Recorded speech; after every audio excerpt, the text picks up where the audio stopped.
Hello everyone. ये question जिसमें हमें बताना है कि 7 multiply 11 multiply 13 multiply 15 plus 13 is a composite number.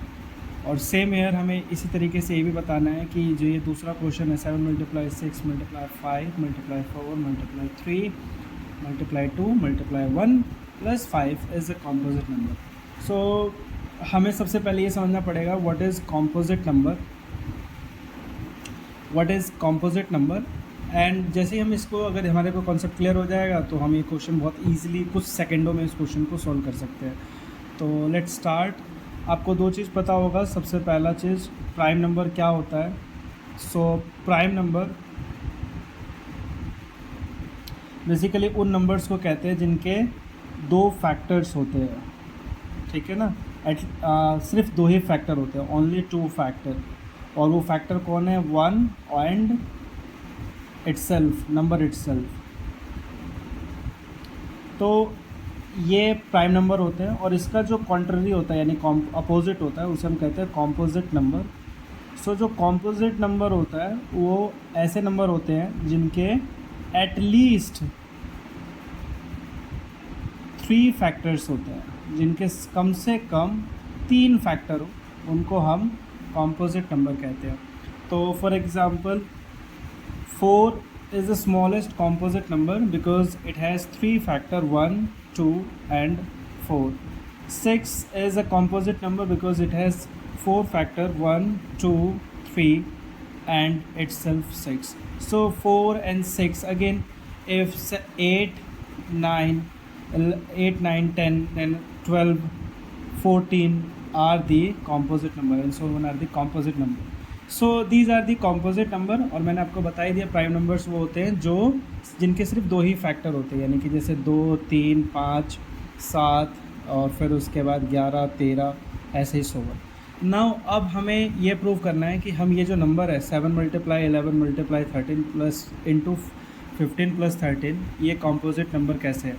तो इसका बहुत ईजी प्रोसेस है। हम सबसे पहले लेट कर लेते हैं, हम क्या लेट कर लेते हैं कि लेट n इक्वल्स टू में, ये क्वेश्चन में सोल्यूशन 1 है, n इक्वल्स टू में 7 मल्टीप्लाई 11 मल्टीप्लाई 13 मल्टीप्लाई 15 प्लस में 13। अब हम क्या करेंगे, हम ना इसमें से कॉमन ले लेंगे। सो 13 दोनों में से कॉमन आ रहा है, ये एक नंबर है और ये दूसरा नंबर है, तो हम यहाँ पे 13 कॉमन ले लेंगे।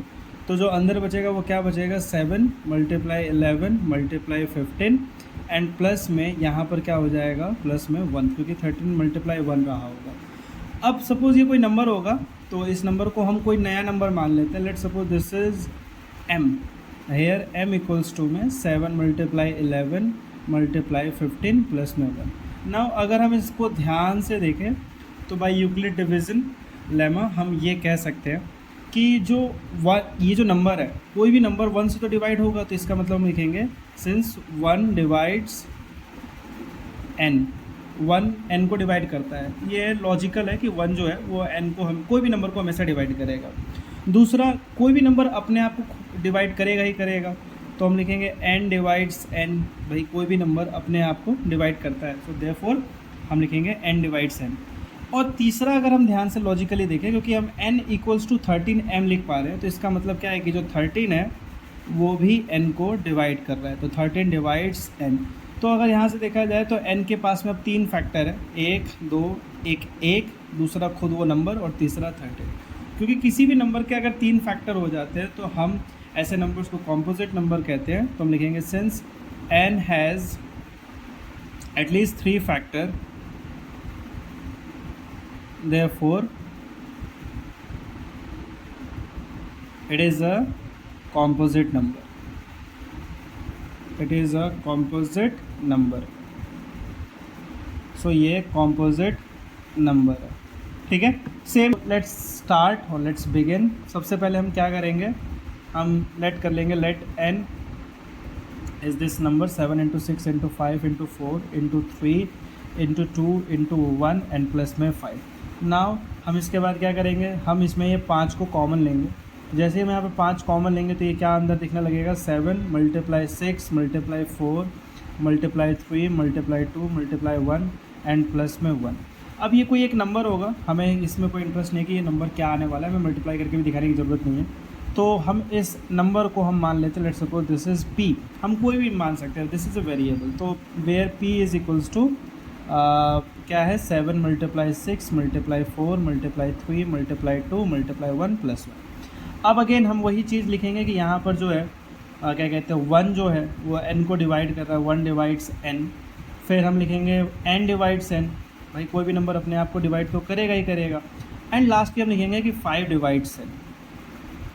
अब जैसे ही हम ये चीज़ लिख देंगे तो हमारे पास तुरंत ऑलरेडी ये इस्टेब्लिश फैक्ट कर देंगे कि इस n के कम से कम 3 फैक्टर तो है ही। तो और जैसे ही कम से कम 3 फैक्टर हो जाएगा उसको हम कॉम्पोजिट नंबर कहने लग जाते हैं। लिखेंगे therefore n has at least 3 factor and hence it is composite number, and hence it is a composite number, composite number। so ये बहुत इजी क्वेश्चन था और ऐसे क्वेश्चंस को हम बहुत इजीली एंड कंसेप्चुअली हम सॉल्व कर सकते हैं। I hope you like this video और आपके में कुछ वैल्यू एडिशन हुआ होगा।